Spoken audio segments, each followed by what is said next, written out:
Hello, I'm Graham Nutt and this is the Magic Attic Archives in Swadlincote. It's next to Sharp's Pottery in West Street. It's run entirely by volunteers and we also raise our own funds to run the place.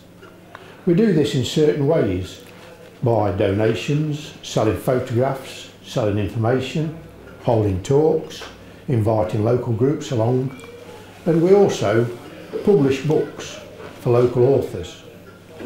And I'm with Patrick O'Connor, who's waiting for me here, and he's recently written a book called Glorious Obsessions, which covers some of his time at Calke Abbey.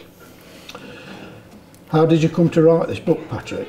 Well, having lived at Calke Abbey for about 8 years, I had an idea about writing a book, but I hadn't done any book writing before. But I wrote a first chapter, and I gave it to a close friend of mine, Gina Barsby, who's a manager of a charity shop in Swadlincote for vulnerable people. Gina read it and said, "You must write this book," and she kept on me write this book. And she suggested I take it somewhere like the Magic Attic to get it published, which I did, and you know, that's how it got going. But I must say, without Gina, the book wouldn't have been written. She pushed me, because she's a bit of an entrepreneur, you know, so it was great. So that's how we came to meet up, when you came up here to the Magic Attic and, chatted to us, and we helped you along as well to put this into print. You spent quite a lot of time at Calke Abbey. How did you get on with, I believe it was Henry Harper-Crew that you knew? Well, Henry lived there on his own. He was very reclusive when he first moved into Calke Abbey after his brother died, Charles.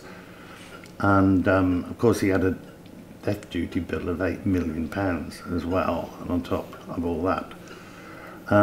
He didn't like meeting the public and would refer them to his solicitor. He was very shy in that way. There was loads of things that were in Calke Abbey at the time that hadn't been seen for 50 or sometimes 100 years. And when you were in the house, you just keep stumbling across these things. It was just amazing. It was through racehorses, though. Your background was in horse racing. Yeah. You probably made that connection with it. I did, yeah. I've been a jockey, and I rode his horses for him in the Grand National twice, and he was absolutely thrilled about that. And of course, I trained a lot of horses at Calke Abbey, which you know, was successful. And obviously a beautiful place to train with the park and the woods and everything. It was an ideal place for horses to revive them in a way. And this also helped Henry to move into other circles. When you say he wasn't keen on meeting, shall we say, the lower class, as it were. Yeah, he had a thing about that. I don't know why. And yet I was only working class myself, but he seemed to accept me because I was a trainer. I suppose it had some status, if you like. But he, he got a royal visit there. Prince Charles visited him to look at the racehorses, and the Queen Mother visited him and talked to him about his racehorses. So he loved all that, and the attention he got from the royalty. And he was. You also saw an insight into some of his eccentricities, shall we say, which was a kind of trait in the Harper-Crews from years before, but he was quite eccentric. Yeah, he did display a lot of eccentric behaviour, which was sometimes a lot to take in, really. He used to do a lot of play acting in the house and pretend he was his grandfather in Victorian times, and he did things like Stilton cheese. It was in a pot, and he actually scraped all the Stilton away, and there was white maggots at the bottom of the pot, and he ate them. And you couldn't really sort of say anything, because he'd say, "Oh well, this is the way my grandfather ate it 100 years ago or something." And he went down to the local fruit shop in Ashby de la Zouche, and on a Monday, and he used to root in the dustbins looking for waste fruit that he was getting for nothing. and take it back to Calke Abbey and wash it and prepare it. He also used to get Christmas cards and birthday cards, and he'd write, cross out the sender's name and send it on to somebody else. That was some of the stuff he was going on at Calke Abbey at the time. Yeah. And so, how long were you there? How long did you stop? I think I was there 8 years. Yeah. Yeah. And it was really when he got into trouble with these death duties, as it were, that things changed for you. Yeah, but it changed for everything, because he had to find this money, and he had to try and persuade the government to accept, things to do with the National Trust taking over. And he had to come out of his shell, really, because there was a lot of publicity at the time, and he had to talk to television and magazines and various national newspapers. Or because if he lost the house, if the trust didn't take the house, it would just eventually fall down, and he would have had to sell everything in it to pay the death duties.